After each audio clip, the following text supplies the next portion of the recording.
Another forgotten archetype that was buried under the soil of Power Creep even before it made its first move. Oh boy, yeah. We're taking a look at the Gun Dragon archetype used by Keith Howard in the original Yu-Gi-Oh! Yes, small, very unplayable 6-card archetype. We'll just get this over with as soon as possible, and yeah, let's start off with their first and only non-tribute monster, that being the level 4 Twin Barrel Dragon. When this card is summoned, target one card your opponent controls, toss a coin twice, and if you get 2 heads, destroy the card.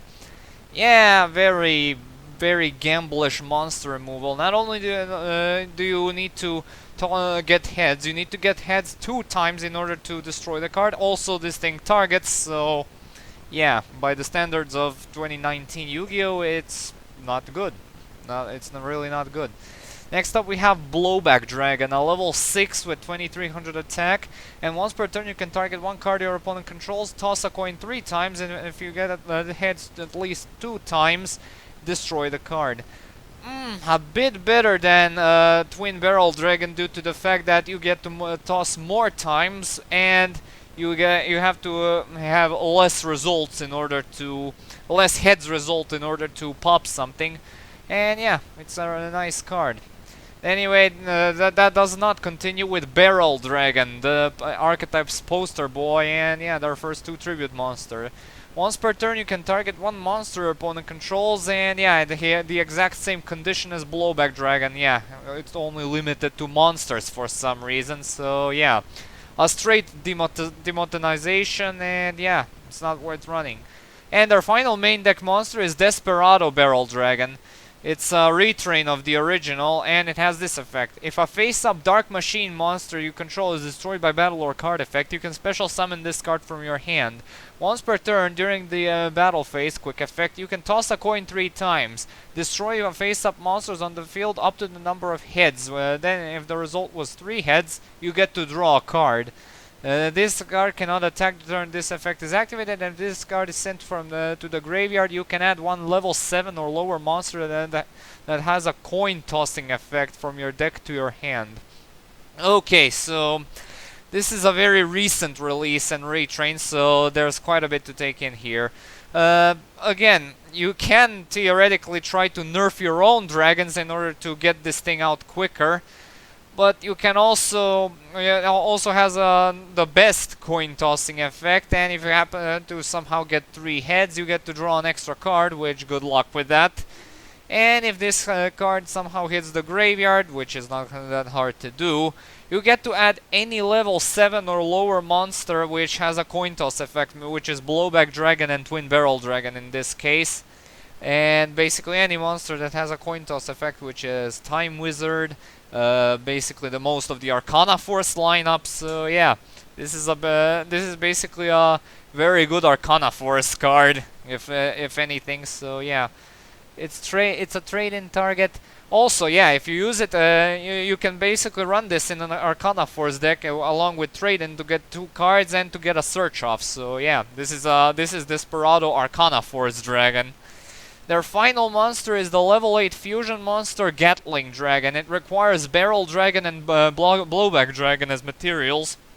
And once per turn you can toss a coin 3 times and destroy as many monsters on the field as possible, but not more than the number of heads landed. So yeah, basically it's this exact same effect as Desperado Barrel Dragon, except it lacks everything that made Desperado Barrel Dragon the best in triple quotation marks. So yeah. Anyway, their last card is the Continuous Trap Proton Blast. Once per turn, if an activated card effect that tosses coins, immediately after it resolves, apply the following effects depending on the number of heads. 1 or more, inflict 500 damage to your opponent. 2 or more, destroy 1 card on your opponent controls. 3 or more, look at your opponent's hand and discard 1 card from their hand. When an effect is activated that tosses a coin 2 or more times, you can banish this card from the graveyard to treat all results as heads.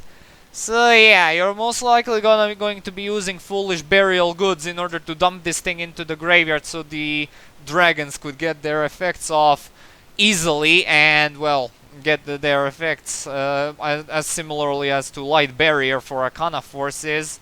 So yeah, it's a great support card, but the archetype it's attached to is barely playable. So yeah, you're most likely going to run this again in Arcana Force decks in order to basically trigger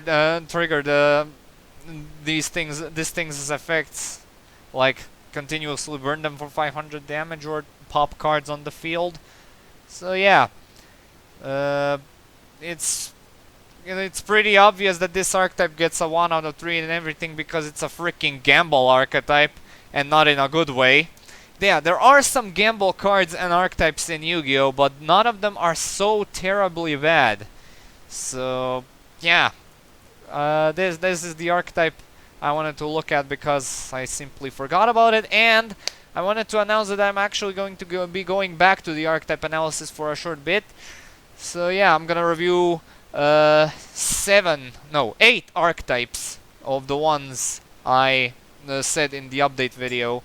You're just gonna have to see which ones there are, but I will announce the first one which I'll be uploading tomorrow. Those are Cyber Dragons, and the reason I did not review them earlier is I thought that this archetype had way more cards than I originally thought. It only has 35 cards. I was surprised that I was expecting way more. So yeah, next time we meet, we'll be going into the GX era with Cyber Dragons. See, and thank you so much for watching. See you all. Have a good day, and peace.